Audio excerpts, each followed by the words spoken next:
ई आकाशवाणी गोरखपुर है। अब रउआ सभी सुषमा श्रीवास्तव से भोजपुरी में समाचार सुनी। भाजपा के वरिष्ठ नेता और प्रधानमंत्री नरेंद्र मोदी कहले हमें कि हम सभे भारत के विकसित राष्ट्र बनौले के अपने संकल्प की दिशा में काम कर रहल हैं। कई तरह के कठिनाइयन के बीचे भारत दिखा रहल हुए कि ओकरे खातिर कुछ असंभव नहीं खे। श्री मोदी ई बात आज पीलीभीत में भाजपा उम्मीदवार जितेंद्र प्रसाद और पार्टी के बरेली उम्मीदवार छत्रपाल सिंह गंगवार के समर्थन में चुनावी रैली के संबोधित करत कहलें। प्रधानमंत्री बनने के बाद श्री मोदी का पीलीभीत में ई पहली चुनावी रैली रहल। आकाशवाणी संवाददाता बतौलें कि जनसभा में श्री मोदी कहलें कि कांग्रेस के सरकार दुनिया से मदद मांगत रहे, बाकी कोरोना महामारी के समय भारत दुनिया के दवाई और वैक्सीन भेजलस। वहाँ के कहली कि जब देश मजबूत होला तो दुनिया ओकर बात सुनेले। हमहन के दुनिया भर में भारतीयन के बचौली, ई सब आप लोगिन के एक वोट के बदौलत संभव हो पावल। श्री मोदी कहलें कि नौजवानन बदे रोजगार के नया मौका पैदा हो रहल बाटे। वहाँ के खेती के उपज में पीलीभीत के महत्व का चर्चा कैली और सरकार की ओर से किसानन के देवे वाली सहायता के कोशिश के तारीफ कैली। वहाँ के गन्ना किसानन खातिर सरकार की ओर से कईल जा रहल कोशिश के चर्चा कैली, जौने में नया चीनी मिल खोलल, मौजूदा मिलन के विस्तार कैले के सतही किसानन के वित्तीय सहायता बढ़ावल शामिल हुए।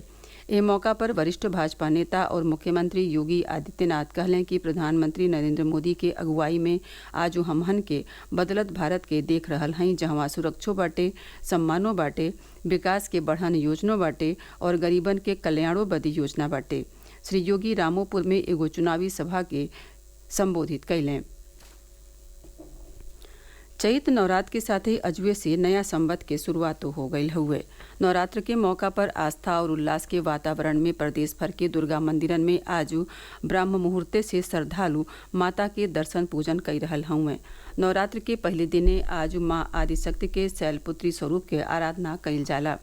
मिर्जापुर जिला के प्रसिद्ध शक्तिपीठ विंध्याचल में बीतल आधी रतिये से श्रद्धालुअन के तांता लागल बाटे।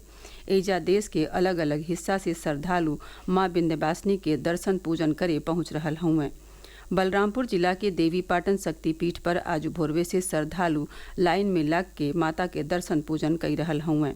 एजा देश के कई गो हिस्सन से और पड़ोसिया देश नेपालों से ढेर संख्या में श्रद्धालु पहुंच रहल हुए।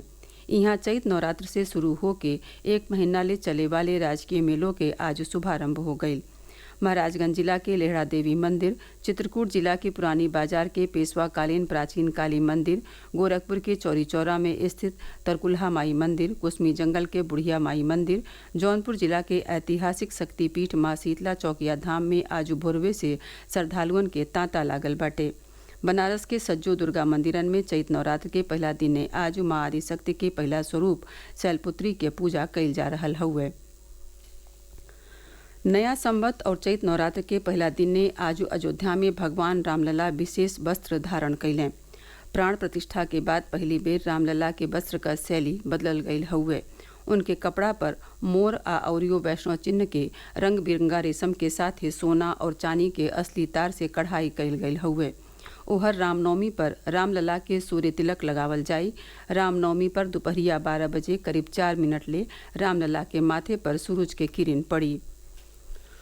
वाराणसी के कैंसर अस्पताल में मरीजन के काशी विश्वनाथ मंदिर की ओर से शुद्ध पौष्टिक खाना खियवले के आज विधिवत शुरुआत हो गई।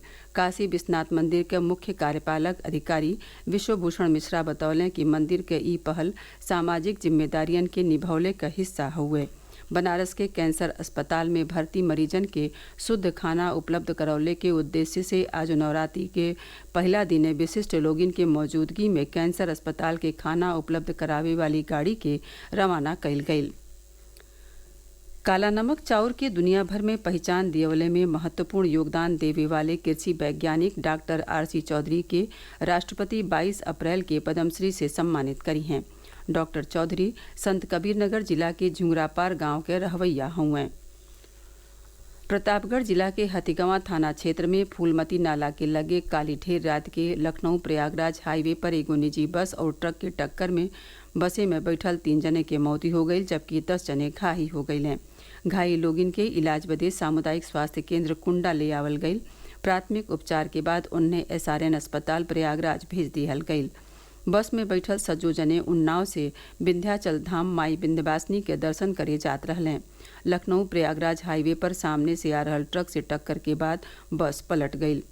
एकरे साथ ही भोजपुरी समाचारन का ई बुलेटिन पूरा भइल। नमस्कार।